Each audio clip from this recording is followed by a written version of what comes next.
Good morning, everybody around the world, and the Mobileye GT World Challenge Esports Asia Sprint Series welcomes you to the beautiful Donington Park Grand Prix circuit for the second round of the 2023 Championship. My name is Paul Jeffrey, and I am delighted to welcome into the commentary box alongside me, for the first time in quite a while that we've worked together, Mr. Lewis McGlade. Mr. Lewis McGlade, how are you, sir? I am great. I'm feeling great. Like to be here, I'm obviously alongside you, Paul. Don't worry. To be here to commentate a race around Donington Park is always something special. It's a fantastic circuit. It's difficult. It's tricky. There's some great overtaking opportunities. I think we're in for an absolute barnstorm of a race here. Yep, could not agree with you more. The Asia Sprint Series, for years now, in fact, this is the fourth season, has been sensational, and it was no lesser of a quality race. First time out at Imola back on the 31st of May. So I expect the 44 drivers across the Pro and Silver class that we've got racing this weekend, or this evening, this morning in fact, get your time of day right, Paul, should produce another fantastic race. And the level of quality we've got here, Lewis, is just sensational on the championship. And here is the entry list, and there are names that many of our drivers will recognise. Dafa Nabayel, of course, a very quick driver, but there are also new names into the competition that are being given a world platform exposure. Yeah, certainly so. Like you say, massive names. There's some that we'll all be used to. Andika Raman Milana and stuff have taken part in challenges here in the Asia Sprint Series, as well as elsewhere in ACC.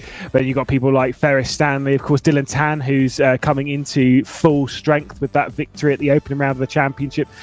It is a great entry list. I've got to say, having commentated on a couple of the Asia Sprint Series over the last couple of years, it is getting stronger and stronger, which shows that, once again, the region's getting more and more involved in sim racing. We know there's a lot of talent out there, and we're starting to see more and more of it. Yeah, you're absolutely right. We've got drivers, Philippa Bakida, for example, a female racer. She raced in the silver category last season and did incredibly well. She's now classified as a pro driver. So it's really interesting to see the difference of how people have progressed and how things have improved and moved up over the years. The silver, in fact, the pro standing, that we're looking at now, as you say, Dillan Tan won last time out. Ferris Stanley driving for the BS Plus team in the BMW, a driver that we always expect to be at the sharp end of the grid. Terry Rayton from Australia in the Laundry House team, another team and driver that produce a really exciting experience every time they go out on track. And then you look at the silver category, we've got names in there. Dafa Bardiharo that we see for Solux, another driver. He's silver, but he can compete with the top runners in the pro category. And then some new people that have qualified that are already making their mark even at this early juncture in the championship. Yeah, a couple of names in there, likes of Lawrenson, the likes of Jake Baldwin, Terry Cadam. These are drivers that we expect to be towards the front of that category.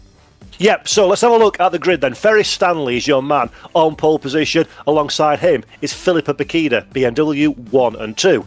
Keeping up the BMW trend, in third position, heading up the second row of the grid, is Dafa Bariharo, that we mentioned just then, just ahead of Alto Ristofani in fourth. Reyes lines up in fifth. Notice this, all BMWs. In sixth position, we've got car number 12 driven by Chan, and then Dafa Nabayel in seventh place. Zachary Smith is the first of the non-BMWs in that Aston Martin that you see on screen now, car number 25. Alongside him is Luke Addison, who did the victory last time out in silver, and then Lam, first of the Porsches, in 10th position on the grid.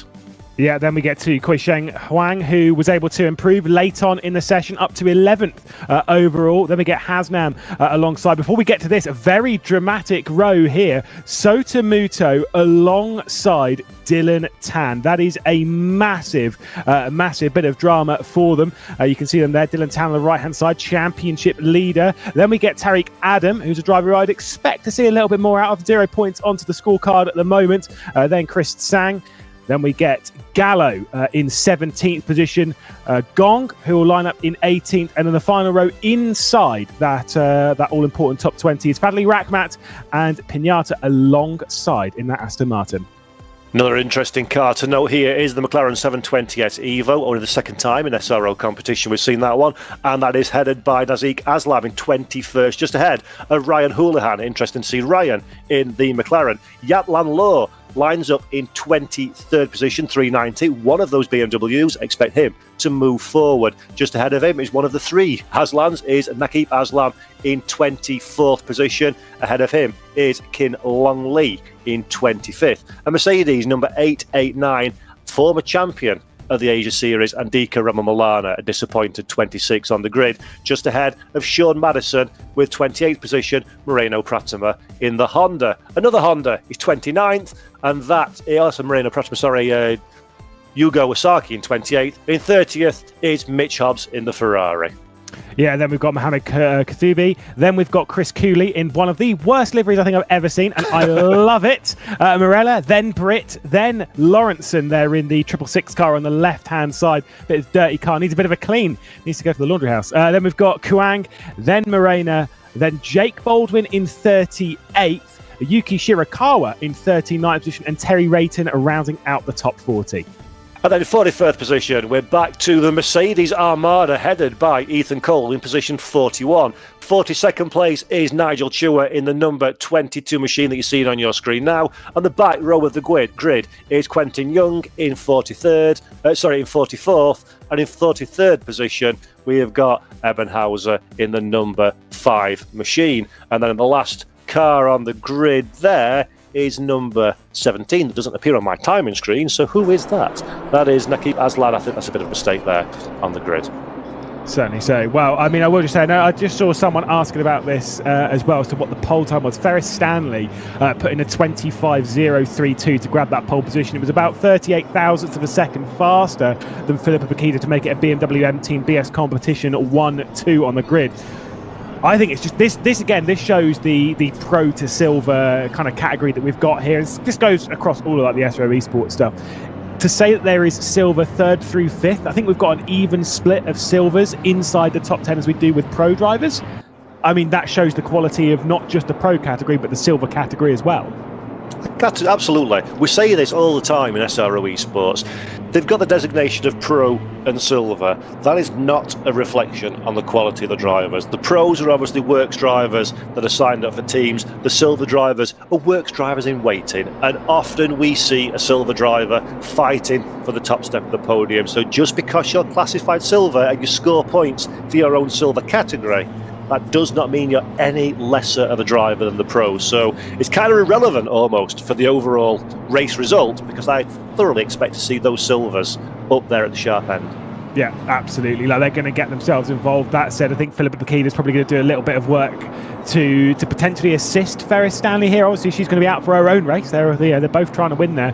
But let's see what kind of teamwork we're going to get from the two BMW M Team BS competition cars, first and second. And also, of course, very importantly, the recovery drives of Sotomuto and Dillan Tan. The 13th and 14th on the road. They're high up in the championship. Dillan Tan, of course, being the championship leader. Sotomuto being 3rd in the championship. They have got a long afternoon for them, ahead. Yeah, and it's not the easiest circuit in a GT3 car in which to pass is Donington Park. There's only 14 corners. It's only 4 kilometres in length. So this is going to be almost a case of survival, isn't it, in the opening laps? Always the case around Donington Park. Get through Redgate, get through T1, get through the Craner curves and down towards the bottom of the old hairpin cleanly. That is going to be the big important thing. It is an hour-long race, but those first few minutes, it is purely about survival. Well, I will say, Lewis, tyre stack spotters, beware that at Goddard's it's already been knocked away on the formation lap, has the tyre stack. So a clear view through the chicane and the run down into the Melbourne hairpin. Thank you to somebody further down the running order. But let's deal now with the front of the field and the start of this race. Watching out for the lights, a rolling start to the Mobileye GT World Challenge Esports Asia Sprint Series here at Donington Park is go. 2 BMWs at the front of the field. Bakita immediately to the inside to defend the line of teammate at the front of the field. They avoid contact. Everybody, can they make it through Redgate for the first time of asking without any dramas? We've got 44 cars squabbling for position. Job done for the rundown to the famous Craner curves. Yeah, there's a couple of rubs in the background, but nothing too major. It was actually fairly tidy in that grouping towards the back, but a great start for Ferris Stanley, hanging on to the race lead as they start their climb up towards McLean's, up towards Coppice. There's drama there, though. Who's gone off? Yeah, a little bit of drama at Schwanzker. Difficult to pick out who that is at this moment in time. We'll keep our eye on that one as the squabble continues in the middle of the pack, and this is a critical time for these drivers. This is the best opportunity to move forward and take an early advantage in this first portion of the race. We've got a Porsche and a BMW side by side. The Williams car you can see a little bit further down the screen as well, just keeping a watching brief. We're looking now at the 144 of Dillan Tan. He's made a good start, stayed out of trouble, moved forward in the early stages of this race, and maybe for the run down into Melbourne Loop this could be 7th position for Dillan Tan, our championship leader in the pro category. Yes, it is. Gets the deal done on the brakes. Nice overtake. Yeah, Sotomuto's done a really good job to follow him through the order as well. Not quite able to get one there on Lamb as well.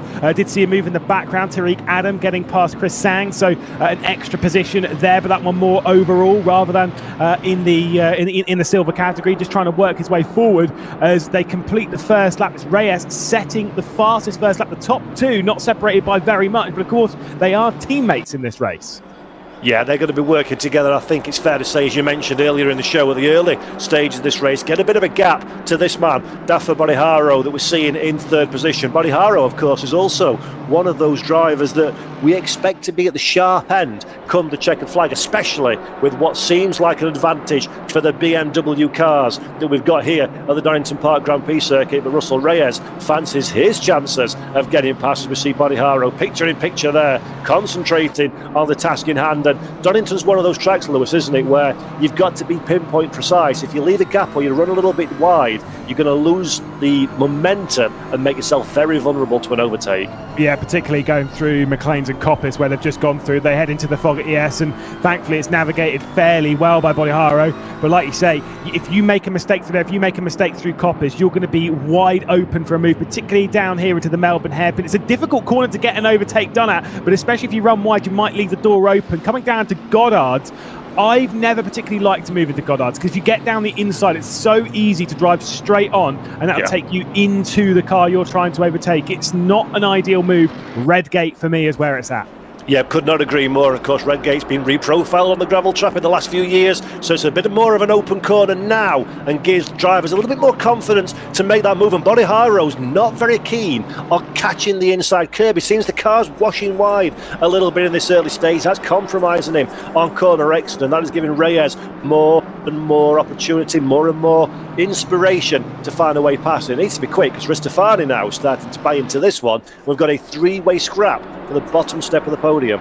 Yeah, not only is the bottom step of the podium, it is the top step of the silver category as well. All three of them in that silver category. Nabil also joining in. And of course, Addison. You said before about Addison's record at the previous round, taking that victory at Imola, and once again looking strong here as well, running 4th in the silver category, 7th overall, and he is on the rear end, basically the train which takes him up towards that silver category lead. Closing in on him is Chan, but also closing in is Dillan Tan. Keeping an eye on the lap times for Tan at the moment. It wasn't ideal over the previous lap time, I think, courtesy of some of the battling, as here comes the move for the lead. Yeah, a little bit of a fight there between the two drivers, and Bodiharo manages to hold off for the run down now into the final corner. Does he have the inside line? Does he have the braking capacity in that BMW? Yes, he does. Clever driving there to hold on to position. Not quite an opportunity for Russell Reyes just yet as he looks to the inside, but the line is covered, and this is some aggressive defending, Lewis. Unbelievable spatial awareness, unbelievable attack from Reyes as well. Look at this from Ristofani trying to get himself involved as well. That was brilliant stuff between the top three in the silver category. What they've done is they've allowed Ferris Stanley and Philippa Bakida to absolutely check out. Bakida's just set the fastest lap of the race with a 25.987, which is a second faster than Bodiharo on the previous lap, courtesy of all that battling. All this is doing is it's bringing everyone into the train behind. You can see there's a bit of a gap there, but if they fight this hard, trust me, Dillan Tan, Matthew Lamb, Sotomuto, they are all going to be right involved in this fight. Now, let's think about this from Philip Bakida's point of view. 55 minutes left to go in the race.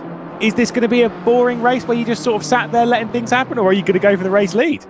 Well, I think Bakida's got to go for the race lead. Stanley, of course, is second in the overall standing so far, but Bakida is in 4th position. She was strong last time out. Both of these drivers are still very firmly in the championship hunt. Yeah. Not only is it a championship, there's also cash prizes to be won. So you really want to do well. As we're seeing now, Reyes has the, that's Dafa Nabiel, in fact, making a move down into Melbourne. So Melbourne proving to be the corner of choice in these early stages for overtaking opportunities, and wisely so as well. It's one of the biggest stops here on the Donington Grand Prix circuit, so it's a good place to find a way past, and they're probably the lower risk, shall we say, Lewis, of the places to make a move.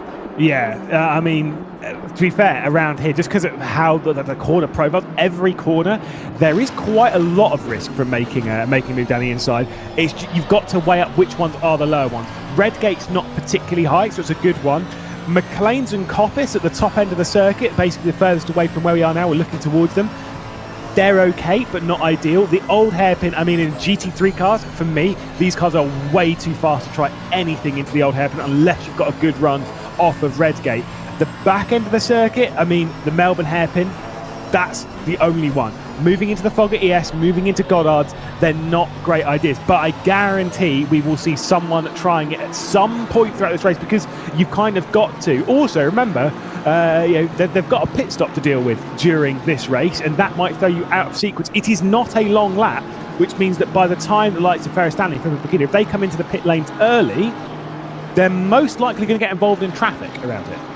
Yeah, and that's a big thing that we need to consider when it comes to when you take your pit stop. You don't want to be bogged down behind cars that are slower because of, as we mentioned, the difficulty and the risk involved in making an overtake. I've seen a few incidents under investigation, almost too many actually, to mention. So there's a few drivers being looked at for their antics on the opening lap, and that of course will primarily be the contact that we saw through Schwartz Curve halfway around this first lap. Yatlan Law is down in 22nd position at this moment in time, very much in the train of cars. And this is a bit like we're seeing Formula One, isn't it, with the DRS train? Of course there's no DRS here, but you kind of get backed up behind the car in front, and because it's so difficult to pass, that encourages this deep pack racing, and that makes it difficult, Lewis, for drivers, doesn't it? That if you're stuck behind somebody and you make a half measure overtake and it doesn't work out, you can very easily watch 3, 4, 5 of your rivals flying past you. Yeah, it is a circuit where if you're going to go for a move, you have to go for it and commit to it. The 50% move, half looking down the inside going into turn 1 at Redgate, you are almost certainly going to lose a position or two on the run down the hill. Same as looking into Coppice, you're almost certainly going to lose a couple of positions.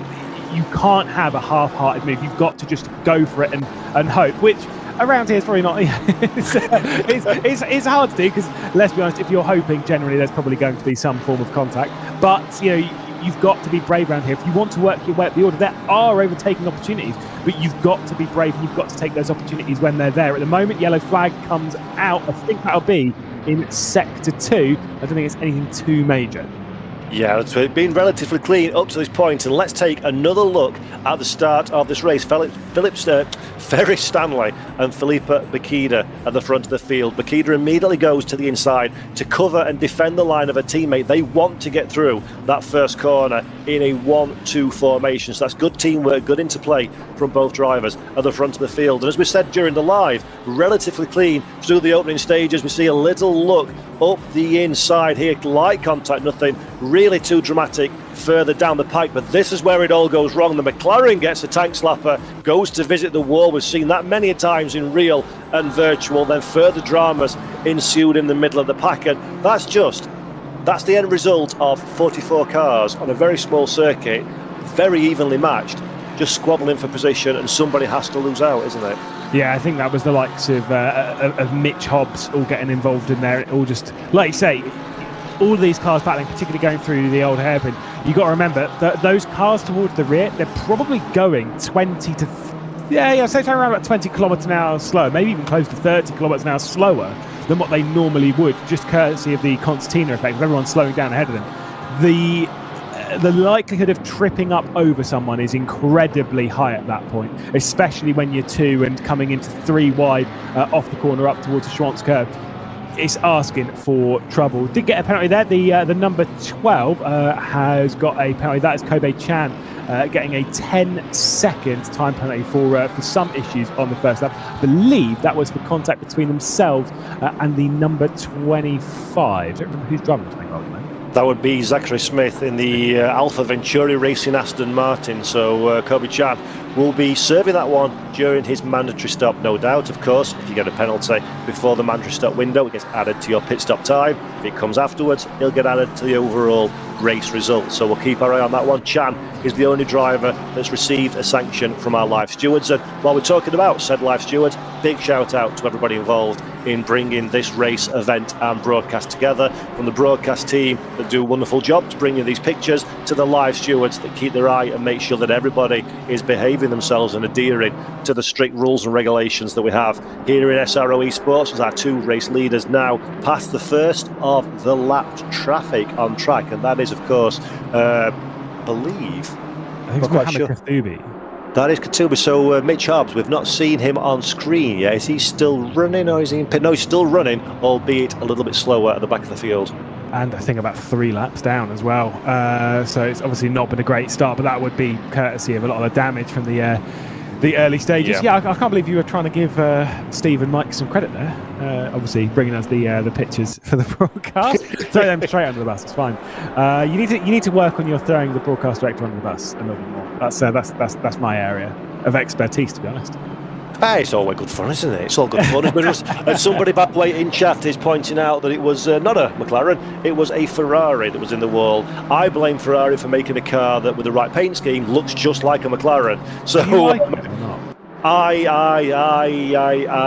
look, there's some fighting on track. Let's talk about that. You don't like it? Oh, my goodness. Wow, we're going to have a fight in the commentary booth. But actually, jokes aside, Russell Reyes now is on the charge. He's looking to the outside. You don't want to be there, but will he switch back to the inside line to give him the run into Coppice? Not quite enough of an overlap, and then Banhero covers the line. But Reyes now is on his tippy toes. Banhero runs a little bit deep. He manages to recover the car at the racing line. But Reyes, just like we talked about, he went for the attack, it didn't work, and that has brought him firmly into the clutches of Ristofani in 5th position. So now Russell Reyes holding on to 4th overall, 2nd in the silver category, under massive pressure from Rialto Ristofani, the man that we're riding on board with. Reyes goes for a close your eyes and hope for the best, gets the deal done, a fantastic overtake. Banhero does not know if it's Sunday or Monday what happened there. Massive overtake, and very risky. Job done though, Lewis. That was a good move. I think you're right. Like, that was very much a close your eyes and hope for the best, and absolutely sent it. Bruno Gallo's had a bit of an issue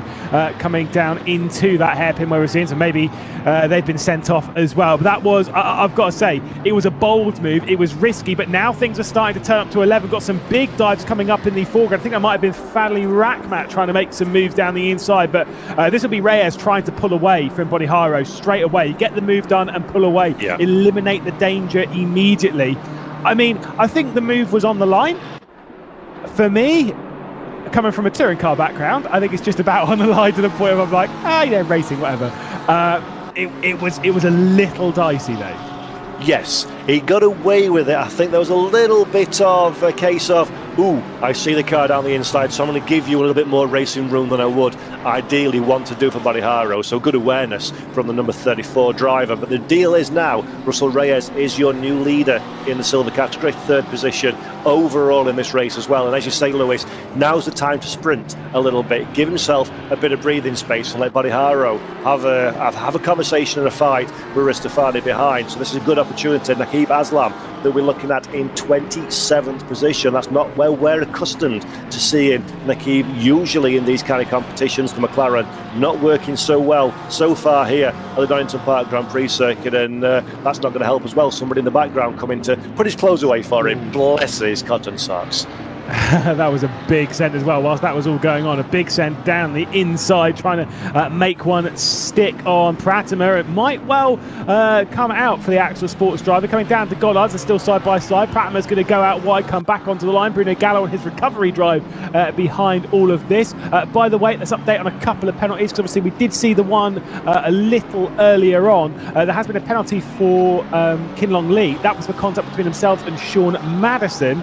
Zachary Smith also picking up a penalty for contact between themselves and Quishing Huang. So a couple of penalties coming out to add to the Chan penalty.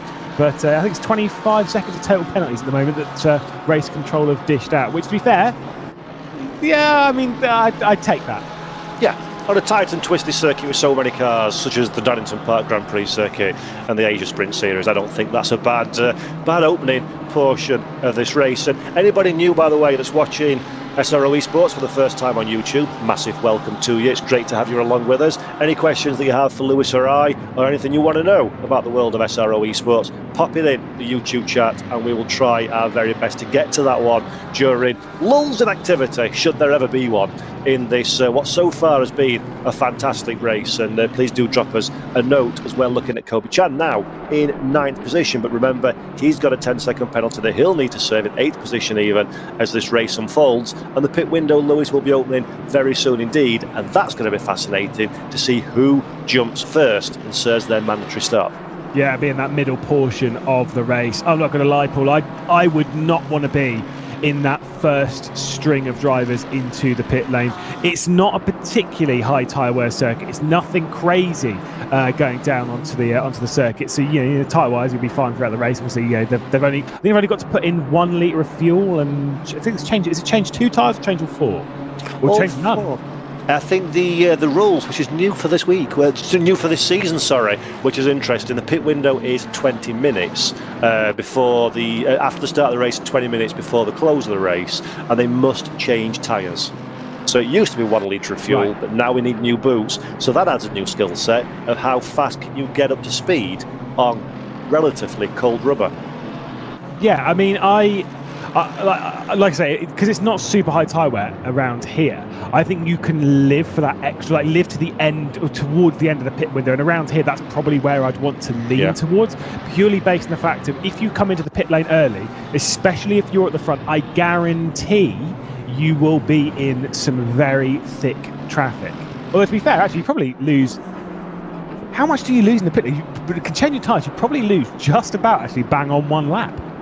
You're absolutely right. The sensible move is to pit as late as you possibly can. Hopefully everybody else has had their service, and then you come out, relatively speaking, into the kind of speed range in which your race is unfolding of. Obviously, sometimes we see people take different strategies if they want to roll the dice and gamble, or they're stuck in traffic themselves. But this is going to be the story, I think, of this race is this is going to be won or lost for many of these drivers based on their pit stop, how well they execute the stop, how well they get back up to speed again, and exactly where they do fall within that very congested racetrack that we've got here at Donington. Yeah, certainly so. Do see Luca, by the way, popping into chat to ask us, do we think people are sleeping on the Asia series, or but like the Asian market in sim racing? I absolutely agree. I think a lot of sim racing does, because it's why I've had like a good few conversations with the likes of Legion of Racers, all that lot over the previous couple of years, and where things are going for some of these teams. Axel Sports, of course, have taken part in things like Le Mans Virtual and stuff. There is so much talent out of the Asian market that is becoming more and more a part of the world of sim racing, which, let's be honest, is a particularly European and North American focused esports. And so we're kind of moving a little bit away from that. We're seeing the talent out there. The drivers that have been listed there, Ferris Stanley, Philip Makita, Dillan Tan, Sotomuto, etc. Right? The fact that Dillan Tan and Sotomuto aren't at the front of the field. Now, yes, I know this is probably more of a BMW circuit, fair enough. But they're not at the front of the field right now, and we know the quality of those two drivers. It shows again that it's not just those 4 plus a couple of others. It's the strength of field from front to back. It is a really, really strong field now. Yeah, couldn't agree with you more. I've been involved in the Asia Series right from its inception 3+ years ago, and I came into it knowing very little, I think it's fair to be said, other than a surface amount of knowledge about the Asia region and the drivers that participate in it. And every year I've come away more and more impressed with the quality of the drivers. Not only the overall speed, but also the racecraft, the respect, the dignity they bring to their sport. And because we've got this silver category where we've got new drivers coming in each year that are not quote-unquote recognised names, They've then very quickly become superstars in the category. Filippo Bacchida, for example, is a perfect stalwart of that kind of mentality of coming in through silver into pro. The quality is incredible. It's the geographical issue is difficult to get these guys and girls onto the same server or the same LAN event as their European counterparts, but the technology is getting better and the opportunities are increasing for them to come to the world stage. But I will, for my worthless amount of knowledge that I've acquired over the years in this industry, our Asia Series drivers are absolutely a match for the best of the best in Europe, I guarantee. Yeah, no, I couldn't agree more. A few into the pit lane then. So we've got Pinata, we've got Houlihan, Morella, Aslan into the pits as the pit window has opened this lap. Completely agree with you, Paul. And I mean, I think like the technology is getting better, but still, ping is going to be a problem. Light only travels so fast, etc., etc. Well, I mean, it's fast enough, let's be honest. But yeah, the current technology to actually get the information around fast enough servers to keep up with everything. It's difficult to race. Even these days, it is difficult to race with us, let's say, from someone from Australia, from literally, as far over to the other side of the planet as you can get. Ping's a little bit high. It can be a little hard to race it, but it is possible. And it is becoming more and more possible. But I still think that there needs to be series like what we're seeing here. It's why I love what SRO Esports is doing here with North America, with Europe, with the Asia Sprint Series, and then obviously the Intercontinental GT Endurance Series. Like, to have each region in their own championship so that then ping isn't necessarily a problem and they can race as and when they see fit and in a time frame that actually works for them, because that's another thing that we don't really think about. Because obviously we're here in Europe, everything happens racing wise at like 8 o'clock on a Wednesday night. You think, brilliant, that's perfect. And then you've got like people from like Australia thinking, brilliant, that's like a ridiculous time for me. I can't make that. No, you're absolutely right, and as you say, that's what's great about the structure of SRO Esports, and great that AK Esports as well put the technology together to allow these drivers to race. The broadcasters sent to Lewis and I in the UK to commentate over. Then we've got the broadcast team as well in the UK, the stewards all around Europe, and it all comes together and then gets pushed out to the world on YouTube in pretty much real time. It's a massive technological undertaking, so congrats to AK Esports and everybody involved in putting these things together. But let's get back to the racing for a moment, if we can, exciting as that is, and I'm sure we'll touch on that one a little bit later on as well. This little ding-dong is still continuing for 3rd, 4th and 5th, which is 1st, 2nd and 3rd in silver class, and currently Russell Reyes, who said he was going to try and run away, he's tried and failed. Dafa Bodiharo is still very much in the same postcode and looking to take away or take back that race lead in silver. Yeah, and also behind them, I believe that is Nakib Aslan in that number 17 Axel Sports McLaren. So Nakib Aslan has been into the pit lane, so has already come in, has already done the required stop, and has come back out. Like we said about traffic, I mean, you're going to get involved in traffic if you're going to pit that early, fair enough. Problem is that traffic just so happens to be the silver lead. Now, being on fresh tyres, you would suspect the Nakib Aslan should be at least a little bit faster than these two, if not will be around about the same pace until it sort of plateaus just a touch. There's a few more coming to the pit lane. Zachary Smith, Pratima, Fadley Rackmat, of course. Zachary Smith's got a penalty to deal with in the pit lane as well. But this will be a difficult and testing moment for Nakib. Sat there behind, the person's currently running silver in the second in the silver category. It'll be a little frustrating because you don't really want to get involved in their race, but also you've got your own race to run. You've got to get past. And you can't help but be looking in the rearview mirror and taking some of your thought process and concentration away of those cars behind you. So it's so frustrating as a driver to. This is the problem of. It's not multi-class, but it's multi-categorization of drivers, that you have to think about your own race, the overall race, the race in your category, but you also have to think bigger picture. And are these fights worth having? Is this car just worth letting go? And when you're racing at this level, 1% distraction away from the task in hand can make a massive difference. And look exactly what's happening now. Reyes suddenly has pulled himself half a second of the road. Yeah, has basically started to check out, and the problem is now that there's little to no slipstream being gifted to Bodiharo. Now there's a bit more pressure coming in on the shoulders of Dafa Bodiharo. This is perfect for Reyes, who's pulled out that margin. That is going to continue to pull out, and so Reyes has got no intentions of pitting right now. 15 minutes left to go of the pit sequence. Over half hour left to go in the race. 5 minutes before we get to halfway, there is no even thought of coming into the pit lane right now. Got to say, Dillan Tan's pace hasn't been quite as shocking, but again, you could probably maybe lean that bit more towards the BMW and its strength around here, the top 8 all being of the Beamers. So Dillan Tan's probably focused on just being best of the rest in this. Got a bit of pressure coming on from Lan and of course from Sota Muto behind. And this is, it's a cliche, but I'm going to say it anyway. I say it pretty much every single race that I commentate on that's a championship.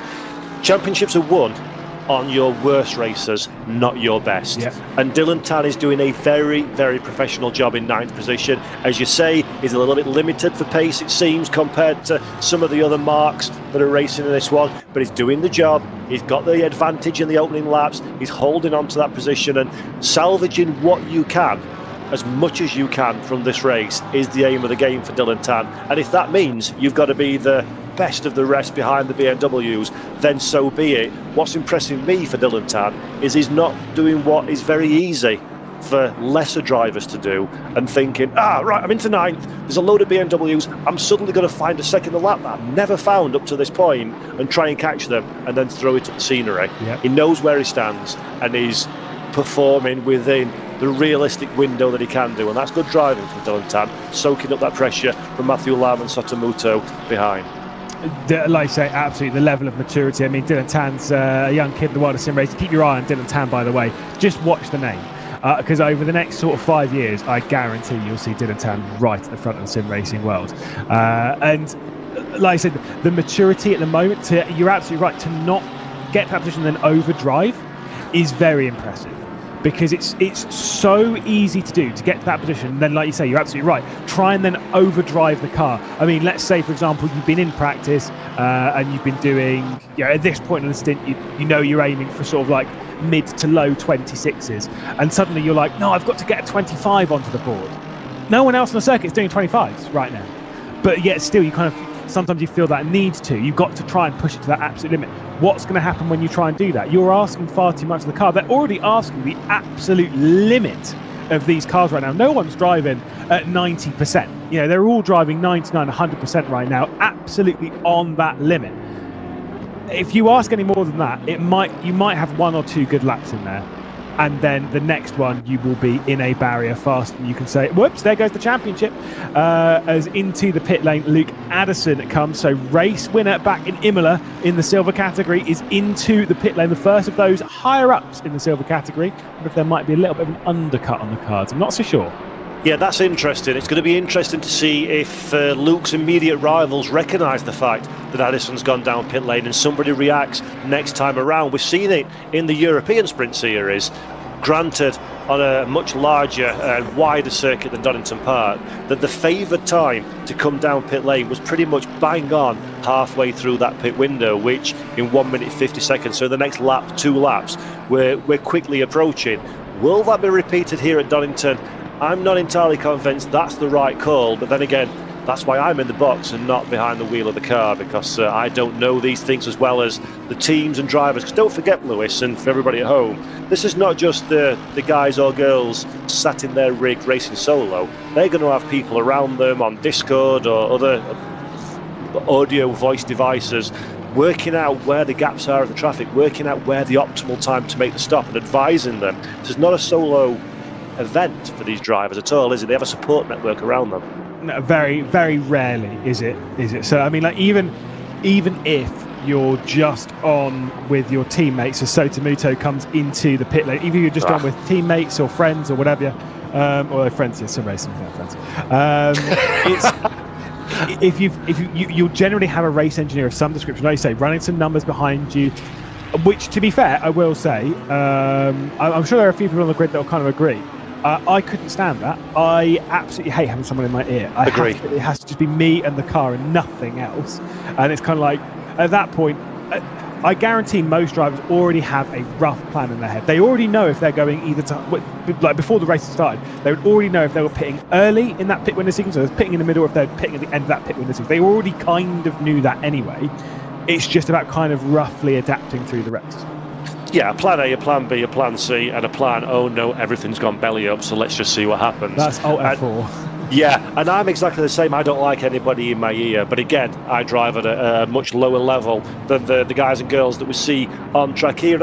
It also depends on the voice that you have in your ear. Yeah. I've had people engineering for me that have been very Formula One-esque. Hey, Paul, it's lap 4, you need to stop in 3 laps. And I've also had people that are incredibly excited and sound like they're in the middle of a party. Hey, whoa, this lap, go on the pit lane, go.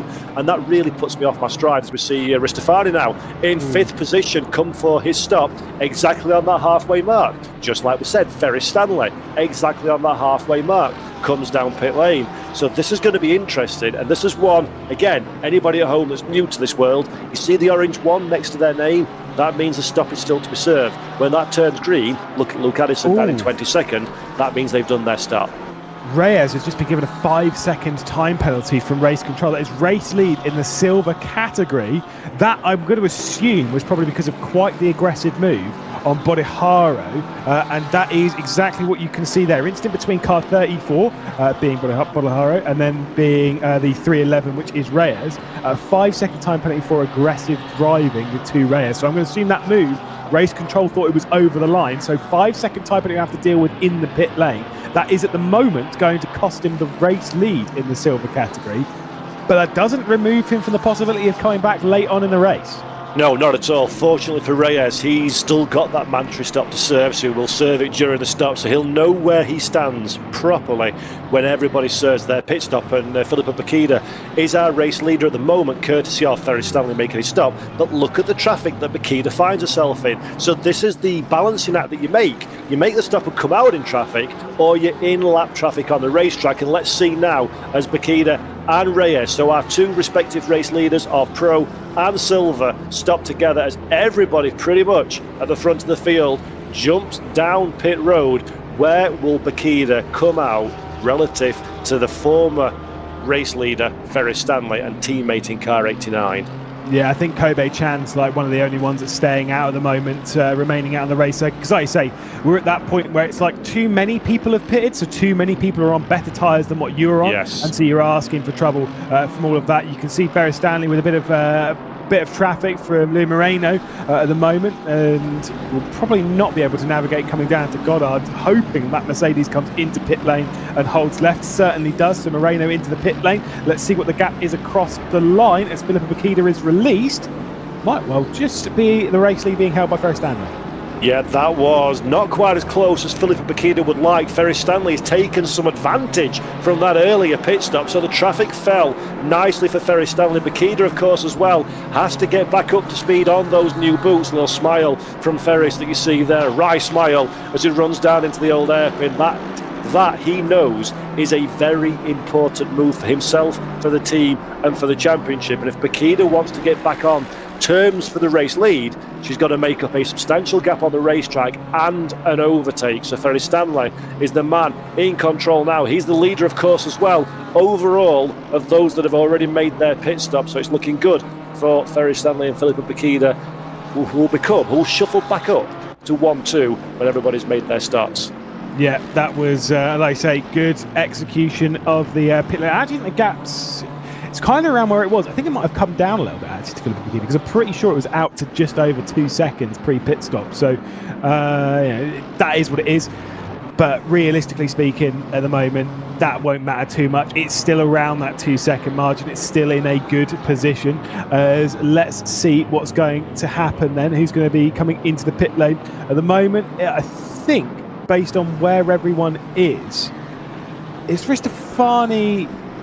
Ristofani might actually become the race leader. See where Bodiharo comes out, but it could be Ristofani in the race lead, and maybe Luke Addison in second place, going for back-to-back victories potentially in the Asia Sprint Series. And this is just what we've come to expect from Luke Addison. He goes quietly about his business, doesn't pull up any trees, doesn't make any fireworks, just gets the job done, bangs in the lap time, lap after lap, makes no mistakes, very mechanical in his performance. And we said he was doing well in 4th position at the start of this race, and as you say, Lewis, when everything shakes out in a few moments' time, I dare say that Addison might well be up on the podium positions. And by the way, I'm just hearing in my ear, we've got a drive-through penalty for Ethan Cale for track limits. That's another problem at Donington that these drivers need to contend with. You've got to stay on the grey stuff, and too many times outside of what the game defines as the racing boundary, you will be slapped with a very costly penalty indeed. Yeah, and there is anyone thinking, well, where would you do that around here? There's a lot of places. You've got here coming up into Coppice. You cut over the inside, bam, there's one. You've got going through the Fogger ES, going through the chicane, which is coming up, bam, there's another. The exit of Redgate, I think you can get one, although it is kind of grass out there, so you might get away with it. But the inside of Redgate, inside of the old hairpin, outside of the old hairpin, there's a few places where you can pick one up around here. And like you say, you don't need too many before you're picking up a drive-through penalty, and then basically your day's ruined. On a competitive field like this, I promise you, if you get a drive-through penalty, unless you are absolutely at the front and pulling away from everyone, you're not scoring points. Yeah, you've got to be in the top 15 to score points, of course, and the field is so tight. That top 15 is incredibly difficult indeed to break into at the best of times. And the problem with the drive through the track limits at Donington Park as well, when you were mentioning things like through McLean's and for Coppice, the way that the corner is structured, you've got to be aggressive on that inside curve. So if you're not close enough or you're not really monstering the curve, your car very easily pushes and drifts outside of the circuit on corner exit. So that's really, really difficult. Now, here's a question for you. Boggle me this one, Mr. Lewis McGlade. Dafa Bodiharo is in 30th position. That's not worked out so well. What went wrong there? Because Bodiharo, of course, was one of those drivers that was very much squabbling at the front of the field for the race lead in silver, and now he's well out of contention all the way down in 30th. Yeah, I mean, I did see them in the pit lane for a lot longer, whether it was an extended pit stop, whether it was coming into the pit lane for a second time. I'm not sure. I didn't see them come in for a second time, but it certainly seemed like it might have been an extremely long stop for Bodiharo, which is a big shame because the pace was really, really good. Now comes out behind Osaki, obviously ahead of Cooley in that, by the way, again, I'm just going to say it again because I said it earlier on the broadcast, I'm going to say it again, horrible livery. Love it, but it's a horrible livery. As here's Dillan Tan out wide a little bit, trying to defend from Sotomuto, who's managed to jump a couple through the stop and is now really applying the pressure to Dillan Tan, the championship leader. Yeah, I've just seen, by the way, in the comments on YouTube that Lamb ticked tyre change during his pit stop, which is why he will be finding himself in a little bit of strife and dropping down the running order. So that's it's so easy, isn't it, to make a rudimentary mistake in the pit window, whether it's breaking the pit lane speed limit or braking too hard on the run to the pit lane speed limit and giving up time, missing your pit box, messing and pressing a wrong setting on the overall pit window menu that comes up. It's so easy to make a mistake, and unfortunately for Lamb, I think he has made that mistake. Just getting a note, by the way, behind the scenes about Bodiharo.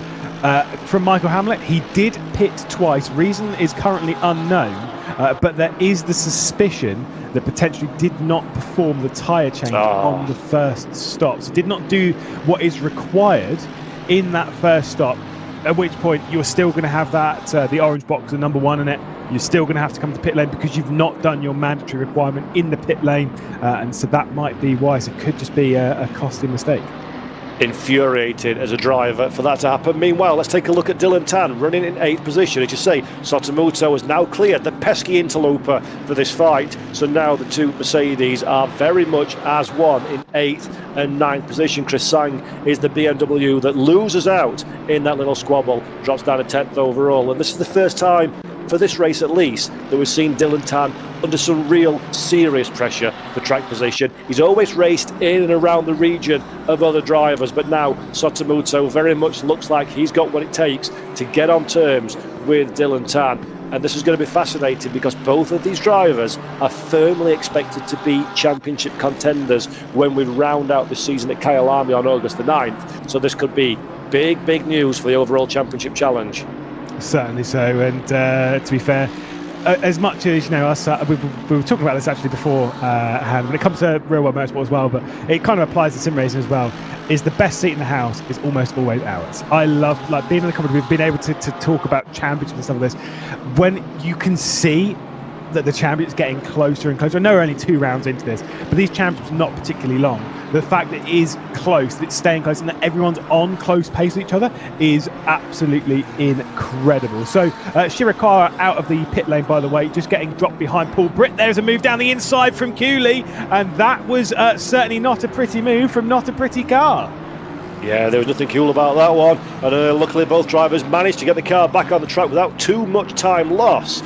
But that's exactly what we were saying at the top of the show. It is so hard to pass at Donington. Every overtake or overtake attempt is attached to risk, and if both drivers don't play ball with each other, or you throw the car up the inside, this is not a Grade 1 FIA Formula 1 facility where you've got acres and acres of space. It is a one-line circuit, and that kind of move without the overlap is exactly what happens. And quite frankly, Julia was lucky that both cars didn't lose a lot more time in that. I mean, it's a classic circuit, is what it is. Yeah, it's one of those ones yeah, my favourite in the world. In fact, actually, Donington Park, you probably already know this, but still, for those out there, Donington Park is the oldest purpose-built circuit in the United Kingdom still in use. So there's your fun fact of the day. Everyone thinks it's like Silverstone or whatever, but no, I think it was 1936. 31. 31 was when Donington was made. Yeah, so early 30s. And I think it wasn't used then for ages, and then was used, and they had the run that actually went into Derbyshire. For the avoidance of doubt, we're in Leicestershire, as there's a couple of moves down the inside. That's probably just more navigating traffic than anything else. Yep, absolutely. But no, you're absolutely right. 1931, the track opened. It hosted Grand Prix racing as well back in the early days. Went through the bridge that we see on the exit of the old airpin for the run up to Schwantz. Kind of fell into disrepair after a while, then was bought by Tom Wheatcroft, who was a Derbyshire businessman that ran a haulage company, a construction company. He got the track back up and running again and open for racing in 1977. Alongside it, the world famous Donington Grand Prix Museum that now sadly is no more, where Tom and his son Kevin stored their vast array of incredible Formula 1 cars from throughout the decade. Some real glorious cars. Senna's race winning his final McLaren in 1993, all the way through to more modern stuff, all the way back to 60s, 50s, 40s, Indy cars and everything. But that's now gone. The Wheatcroft family are no longer custodians of the circuit. That's now gone to Jonathan Palmer and MSV, and it's going from strength to strength, and it looks beautiful in this simulation and in real life as well, and continues its upward trajectory to hosting major national and hopefully one day international racing events. And it's my local as well. I do love Donington Park, I must say. Yeah, no, I mean, don't tell Jonathan Palmer this, because he is sort of my boss. I do hate the fact that the curbs are white and red. They should be white and blue. Straight down the inside, though. Reyes down the inside of Addison. This is really scary. 3 of these are fighting for the silver race lead, all in through traffic. Addison trying to squeeze out on the right-hand side in that red, blue and white car through the middle. That is terrifying for these 3 BMWs navigating traffic. Yeah, really good awareness though from Addison to give just enough racing room to Russell Reyes. Reyes now holding his nose to the inside. Oh my goodness. 3 wide into Redgate. Reyes uses bravery and then some contact with the back marker. That's no problem for Addison. He brushes that one off. But Russell Reyes, evoking memories of Senna and Hakkinen at Spa-Francorchamps in 1998, Schumacher and Hakkinen, gets the deal done. 3 wide into Redgate, and Luke Addison is counting his lucky stars. He's still in contention, and Russell Reyes, ladies and gentlemen, you've just seen the pass of the season right there from Russell Reyes. Outstanding stuff into Redgate. Part of me hates that move, and just because it's kind of like, I feel so bad for 2 of the other drivers in there. I feel so bad for Addison, who's obviously on the outside. He's trying to just navigate some traffic. I feel so bad for the back mark. I'm not sure which one it was. I think it might have been Quinton Young, but it might have actually been Ebenezer actually. But I feel bad about that. But what a move! The absolute level of bravery required and all that is incredible. Addison might have a bit of damage on the right-hand side courtesy of contact with the back marker, but oh my goodness, you have seen an unbelievable move. Now the question, Lewis, because I got excited during the live, was that a methodical thought out? Oh, it? Oh my goodness, what is happening? Throw it to the inside and just pray to whoever you pray to that I get out the other side. It was. I think it was very clear. I'm going to break. This is my breaking point, right? Yeah, about there.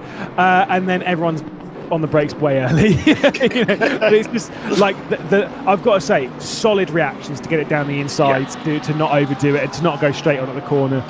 But yeah, that was more luck than judgment. But as I've always said, I'd rather be lucky than good.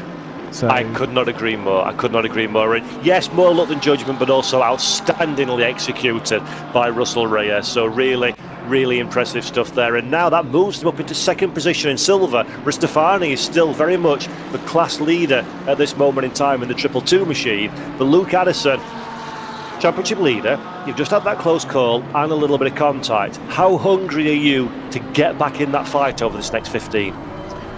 Well, considering Russell Reyes is one of the drivers that is sat third in the championship after finishing on the podium back in Imola, probably quite hungry to get past. Ristofani finished in 5th position in that race, by the way. So these three are all definitely championship contenders. My only concern with I've got two concerns with Addison. Number one, the damage might actually be a little bit too much to get involved in this.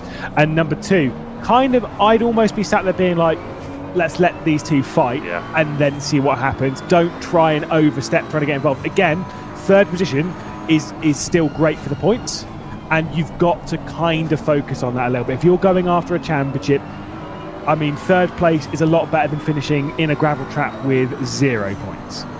Absolutely, and I'm also a fan of that tactic as a driver as well. I'd rather let these two, we're looking at Russell Reyes now on board through the old airpin. Look how much movement the BMW of Ristofani ahead was giving through the old airpin. That's compromised him up through Schwantz as we come in, and McLean's now. Ristofani does not need to be on the outside, certainly does not need to be on the grass, so he slips back in behind Ristofani's BMW, who goes defensive into McLean's. This is too much movement from these two cars. They're getting too aggressive. That segues into the point I was trying to make before that happened. If I'm Luke Addison, I would be more than content to let these two squabble and do what they want to do, and then pick up an easy overtake if and when this all goes very wrong indeed. Yeah, indeed. All as Reyes has just received a 5-second time penalty. Russell Reyes then with 5 seconds. Not 100% sure as to what that was for. We'll get confirmation of that in a second. But Ristofani is under a lot of pressure. I think the tyres might be going off a little bit on Ristofani's car. Maybe he's overcooked them in the early stages. Stint maybe overpressured them as well. So it could be in a good position for Luke Addison to get involved. The only issue is they've got Dafa Nabiel behind them, who is 3rd in the pro category, 6th overall. If I'm Nabiel, I'm not getting involved in this fight at all. Let's see then. The 311 has got a 5-second time penalty for aggressive driving versus the 34. I thought that was already dealt with earlier, unless there was more. Well, aggressiveness gets you past Donington Park, so it could quite easily be a second bite of the cherry for that one, and another incident. In fact, we're hearing it's a second time. The previous one was lap 3. This is for one on lap 9, so a few laps to go. Still against Boliharo. So that was obviously pre-pit stop, but well, yeah, I mean, don't make, if you're going to make contact with someone in a race, make it once and then don't do it again. But yeah, Russell Reyes, 5-second time penalty. Is he going to drop him off? No, it's not going to drop him off the podium, because like, in the silver category, it'll drop him back to 6th overall. But at the moment, fair enough, to be honest. So the big idea now for Russell Reyes is get past Ristofani ahead, bring Ristofani back into the Addison Nabiel area of contention, let them squabble, and then sprint like you've never sprinted before to try and make up that 5-second gap. He's only got 11 minutes and 52 seconds in which to do it, and the not insignificant task of finding a way past the BMW as ahead, as we're looking at Keishuang Han now down the inside of the Melbourne Loop.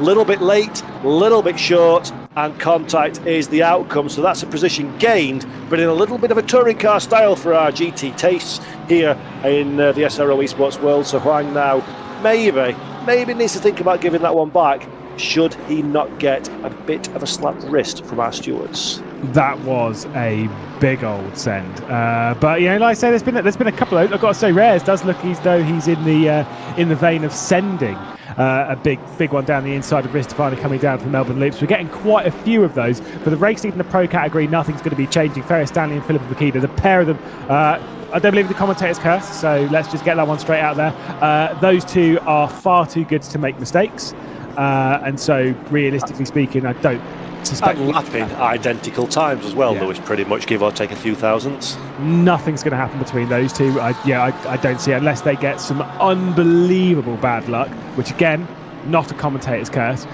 This is where the real battle is at. For the silver race lead, for 3rd overall, also a little bit further back down from that, obviously the fight that we're looking at here for 4th in the silver category, a little bit ahead of this Sotomuto with Sang as well.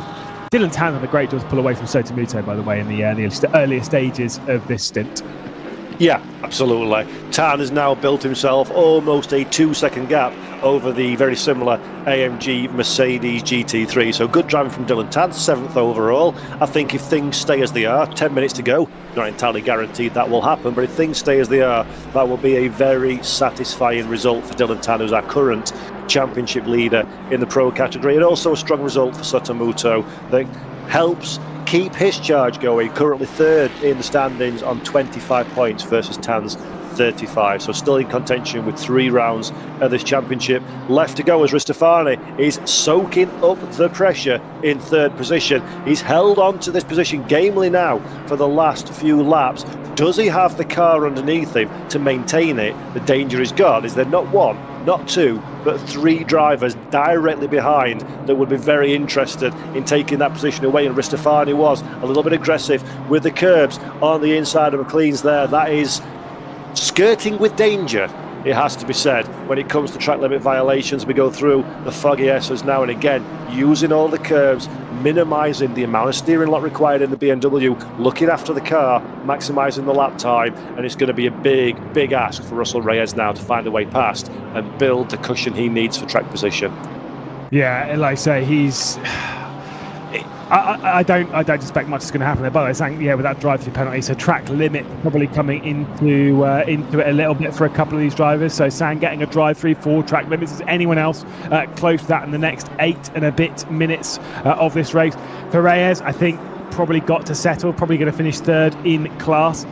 Kind of depends on what you'd want. I'd almost be tempted, if I'm Reyes, right, use a little bit of this, 1000 IQ move. Let Luke Addison go. Right, because you're going to finish in 3rd in class anyway. Exactly. Let Luke Addison go, and maybe Addison gets aggressive on Ristofani. Maybe he tries something silly. Maybe he gets down the inside. They both go off the road, and that 5-second time penalty gets nullified because you're going to finish in 3rd anyway. Could not agree more. Could not agree more. Let somebody else do the work and take the risk for you, and then see what you can pick up. Completely agree on that one. We're still looking at 11th place in the 118. This is 1st, 2nd, 3rd, 4th, 5th in the silver category at this moment in time. The car ahead of Adam is 4th in silver, so this is a battle not only for overall position but also class position in the 2 Porsches. Not seen much from Porsche in this race by far and away. Adam and Huang in 10th and 11th are the trailblazers for this brand here at Donington Park. The next fastest Porsche is Morella, all the way down in 22nd. Oh, here we go. Yeah, that is Reyes down the inside, then trying to get past Ristofani. And again, copy-paste what I was saying one way to the other. If I'm Ristofani, I'm not fighting that. It's a bit more of a squeeze and a bit more of a push out wide. Out wide Reyes goes, so it's still going to be 2nd position. These two are fighting over a position which almost doesn't matter at the moment. It's, I'm as a commentator and as someone who's entertained by this, keep going, lads. It's great stuff. The logic, though, for Ristofani, there's no need. For Reyes, there's no need, but they're still fighting hard for it. Yeah, Ristofani was a little bit aggressive for the run into Goddard's there for the slight secondary contact that pushed Reyes wide, so he'll have to be careful. Doesn't want to do that one too many times, otherwise he'll be attracting unwanted attention. And Ristofani now, he's already made his marker. This is my position, I am going to defend it hard. Reyes will have recognised that one, will have logged it in the back of his mind, and he knows he needs to be positive if he's going to make a move. Will he have a look in copies? No. Wise move. Follow the BMW through. Try and get the run all the way down the Starkey Straight. Have another think about it in the foggy S's. What you want to do, you want Ristofani to defend fresh air. You want him to compromise his line to give you the advantage if you are Reyes in 4th position. But Ristofani is wise to it. Gets a good run through the chicane. Now the next danger zone is the Melbourne Loop. Hard on the brakes. Ristofani has track position. Covers the inside line. Reyes nowhere to go. Luke Addison's now thinking, 6 minutes, 2 positions. Fancy that gamble? Will Luke Addison get involved? And Nabiel behind is thinking, boys, I'm staying well out of this one. You have a fight and I'll enjoy the view. I mean, if I'm Addison right now, I'm just not getting involved, because despite that 5-second time penalty for Reyes, he's still making some what I would classify as bold moves at various points. You're watching this being like, there's 5 minutes and 40 seconds left. Either I'm going to finish in what will become 2nd place, or this is going to end in tears. And if it ends in tears, most likely for Addison, he's going to be the one to come through it. You can see kind of he'll remain quite close to Reyes, but I think he wants to stay a little bit off to almost encourage that move. Yes, to almost encourage the fact of like, there's no pressure from behind. Go for it, mate. Have a go. See what you can get. Because either way, he might just be able to pick his way past Ristofani anyway. And it does look, the body language of the car now for Reyes does suggest this is a man that's not content to stay where he is. Ristofani's starting to look a little bit scrappy in third position, just missing the odd apex, a little bit squirrely on corner exit, kicking up the dust from the perfectly manicured lawns here at Donington Park. So Ristofani under pressure, Reyes getting a little bit desperate, Addison not quite sure exactly what the best course of action is to do apart from stay away. Now as Reyes looks to the inside, gets straight back on to the racing line, Ristofani not defending that one, so he's wise to all these tactics of Russell Reyes behind. This is going to come down to the final lap, I reckon, Lewis. Yeah, couldn't agree more. I think there is a move in here. I don't know where it is, I don't know how it's going to come, and I don't know how aggressive it's going to be, but Russell Reyes is absolutely going to go for a move somewhere in the next 4 minutes and 20 seconds. Should be, depending on where Ferris Stanley is on circuit, it should actually be 4 laps left to go in this race. I know the timer will say it's close to 3. Because I think Ferris Stanley is far enough ahead, he could be crossing the line just about with a couple of seconds left on the clock to make it 4 laps from this point. Could be wrong though, and I do always say never trust the commentator's maths, but still I think we're pretty tight for that one. Yeah, it's going to be, speaking of tight, look at this on the circuit now. Russell Reyes again shows his nose to the inside. Ristofani again is wise and equal to the challenge, but this has got all the hallmarks of not ending well for somebody. The question is who's going to be the winner and who's going to be the loser. And don't forget, everybody at home, this is for the battle, not only for the bottom step of the podium, but for the lead of the silver category, currently headed by this man, Rialto Ristofani in car 222, sorry, as we run down to the Melbourne Loop now. Reyes, best opportunity so far, gets him on the brakes, keeps the car to the inside. Ristofani tries to get back again around the outside, but that door is very firmly closed. Indeed, Russell Reyes has the position. Can he spot the brakes into the final Goddard's corner? Yes, he can. Keeps the car nice and tight early on the gas. Pulls away from the chasing pack, and now Ristofani has Luke Addison for company for the run down into Redgate. Will Ristofani be able to recover his composure enough to hold off South African Luke Addison behind? But that is job done. Now you've got 2 minutes and 43 seconds to find 5 seconds. Good luck, Russell. Off you go. Yeah, he's definitely not going to find that 5 seconds. And like I say, it is going to be pretty tight with how many more laps we get in this race. Out wide, going through the old M. I mean, he's trying to find that time. There's not 5 seconds left out there. But surely Ristofani knows that's all that Reyes is going to try and do now. He's going to try and pull that 5 seconds out. So just keep within that 5 seconds. That's all you've got to do for the next 2 minutes and 15 seconds. How hard can it be? I mean, we probably couldn't these days. We're a bit too fat and old in the world of sim racing, but still, 8 years ago we might have been all right. In the comfort of the commentary box, when you've got the overview, you're not behind the wheel, it sounds so easy to do, doesn't it? But when you're in that situation, Ristofani will be frustrated that he's been done over by Reyes. No driver, even if it means nothing in the grand scale of things, likes to be overtaken. And it's so difficult. When you race at this level, you fall into almost a trance-like state, don't you, where your car, you almost don't realise that you're driving anymore, because it's all subconscious, it's all in the muscle memory. When you've been passed, that suddenly jerks you awake from that slumber, from that trance, and then it can be difficult to get back into that position where it becomes natural again. So you're kind of a little bit forced. You're thinking about what you do, when to turn, when to accelerate, when to brake. That's a difficult time for Ristofani now, and this is a good opportunity for Addison, and it'll be fascinating to see if Luke decides to try and leverage that into an overtaking opportunity. He's got to. We're on the penultimate lap of the race, so he's got plenty of opportunity to do so around this Donington Park circuit. So Addison will be trying to go for what will be second, what will become the race lead, as Ferris Stanley continues just to tick off laps. He's been absolutely fantastic and breathtaking today. But yeah, you're absolutely right, because I know if you can chop and change that one around a little bit, where it's like if you're directly behind someone, I think everyone's probably had this before, you're behind someone, you then get past them, what's the first thing you do? Make a mistake.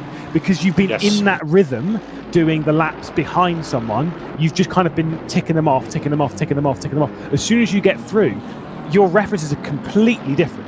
And it's so easy to, like you say, fall out of the rhythm and instantly make a mistake. Onto the final lap. Here we go.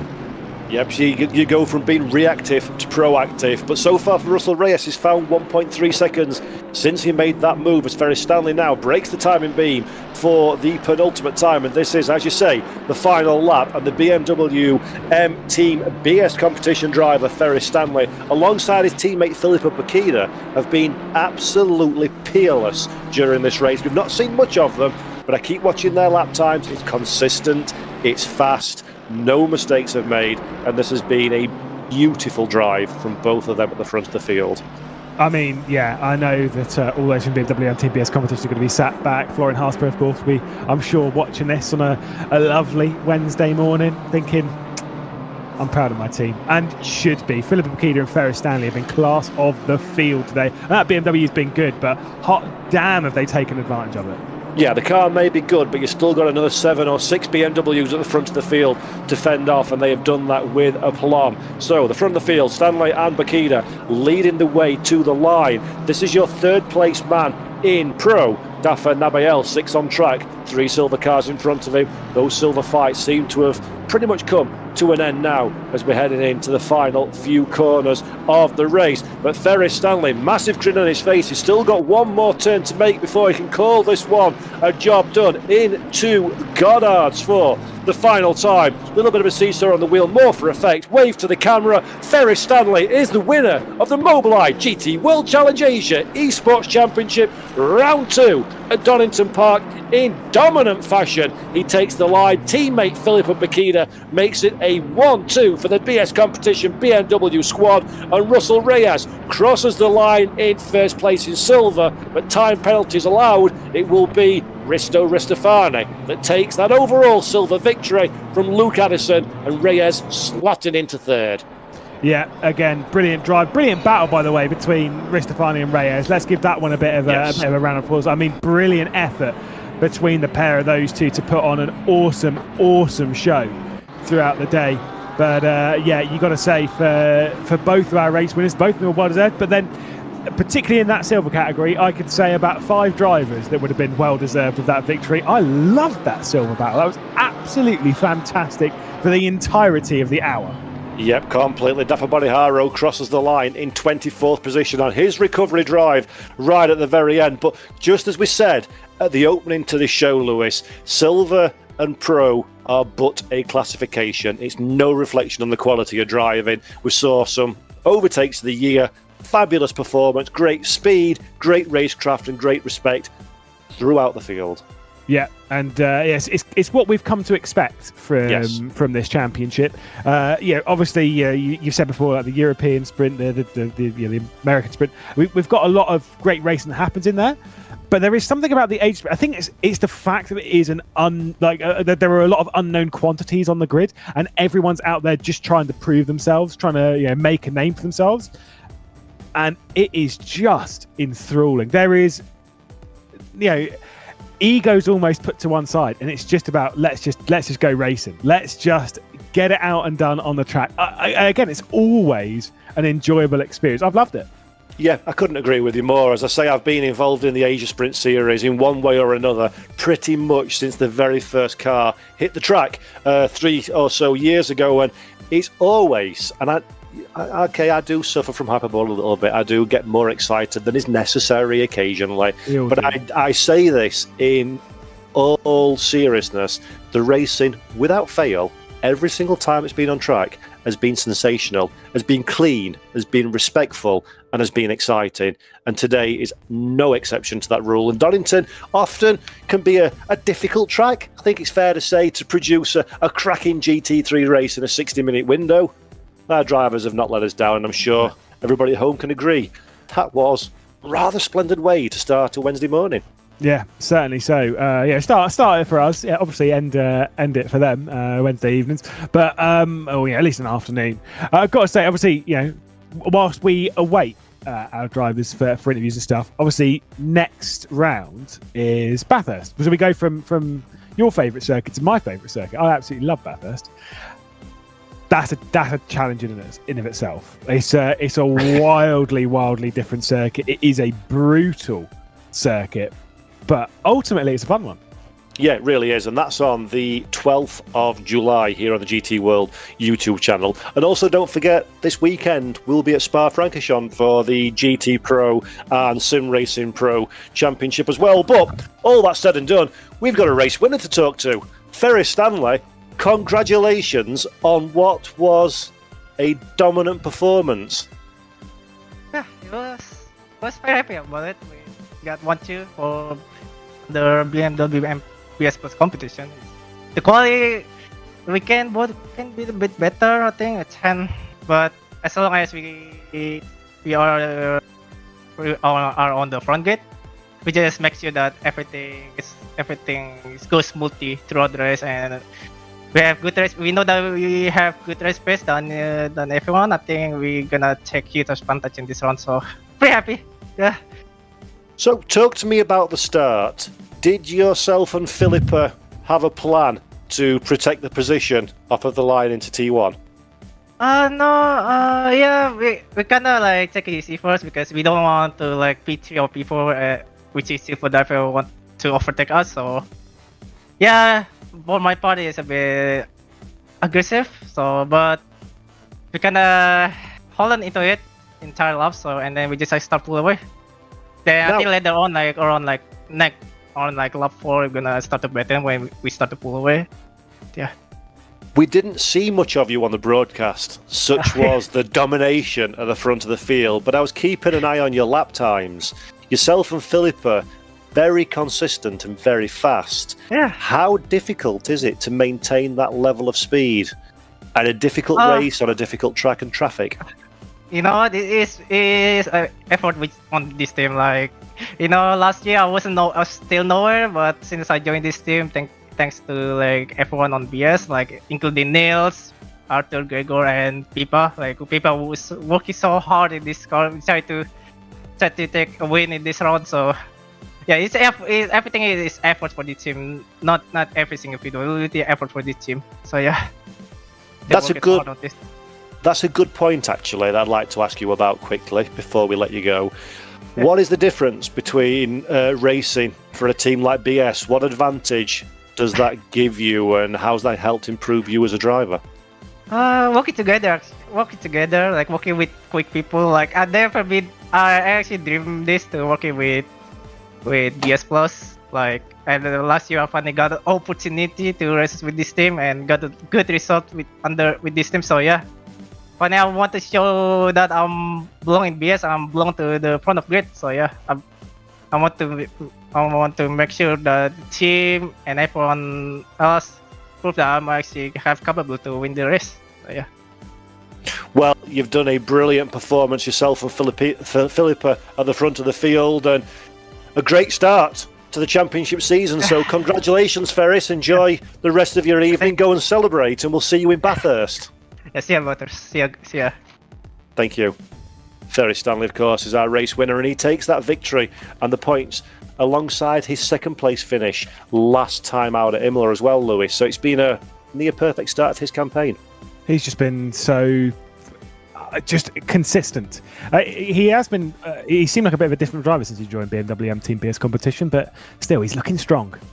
He is indeed. And now we have the winner of our silver category and one of the drivers involved in the best fight of the race, Rialto Ristofani. Congratulations on a fantastic class victory. Thank you very much. Talk to me about the race from your perspective then. How did the event unfold for you? It was a very, honestly, unexpected for me because I did qualification pretty good, and the race itself, I gained, I don't know, maybe 1 or 2 position. It's pretty much a lucky moment for me because Dafa Ardiansa, I think he got bucked in the pit, and also I did a great battle with a Russell Reyes, but unfortunately he got a penalty, 5-second penalty. And yeah, somehow I got into a P1 in the silver class. So the race between yourself, Russell Reyes, and Luke Addison to a degree as well, fascinating for us to watch. How nerve-wracking and difficult is it for you to be in that position with so much at stake for the class victory? Well, it's very, yeah, for sure, it's very nerve-wracking because my pace was pretty decent, but not the greatest. Definitely, Russell Reyes has the faster pace than me, but yeah, the pressure from Luke also pretty scary. But I think I did great, and yeah, I got P1 in silver class somehow. Yep, you certainly did fantastic, and Lewis and I in the commentary box thoroughly enjoyed that one. So, Elto, congratulations on an incredible win. Brilliant stuff, and best of luck for Bathurst on July the 12th. Sure. Cheers. Thank you, guys. Thank you. Congratulations. And it was, Lewis, wasn't it? Very much the battle of the race, that one. And a deserving winner, I think, in the end. Rialto did everything he needed to take the flag, penalty-free. Yeah, I mean, like I say, avoiding penalties did seem like it was like the major focus of the day. But to be honest, I just drove a clean race, drove a hard race, and was involved in about. I mean, it was tension all the way throughout, and dealing with that for an hour is hard work. Especially, you know, hands are sweaty. It's hard to keep focused. Constant pressure on your shoulders. Did a brilliant job to just keep focused and not to make a mistake around a circuit, which is so inviting in doing so. Yeah, absolutely. Both a mistake in terms of a terminal error or running wide. So there's your reminder again on screen. We are back in action in the Asia Series at Bathurst on the 12th of July. But make sure you subscribe to the GT World YouTube channel, because the Asia Series is not the only championship we run. We run in Americas, the Intercontinental GT World Challenge, the European Series, the GT Pro and the Sim Pro as well. And here is our photo of the day from Dynamic, who are the photo imaging partner of SRO Esports. Another absolutely incredible shot that really kicks off the emotion of a suspiciously sunny Donington Park, which is not always the case, I will have to say, for anyone who's local. And Lewis, from yourself, before we say goodbye, any last sum-up thoughts on what's been a cracking morning of racing? No, again, just enjoy being back in the booth with you, Paul, and I'll come and annoy you over the weekend. Don't worry, as anyone can who is watching here. If you're going to Spa this weekend, you can all go and annoy Paul Jeffrey. I'm always up for that one. So, big thank you to AK Esports for putting this one on. SimGrid, SRO, Pirelli, AWS, Fanatec, Mobileye, and of course Assetto Corsa Competizione, the platform of choice for these esport events. And from Mr. Lewis McGlade and myself, Mr. Paul Jeffrey, and the whole team involved in bringing this production together, thank you all for being with us. Thank you all for tuning in. And until next time, have a great rest of your day. Take care and goodbye.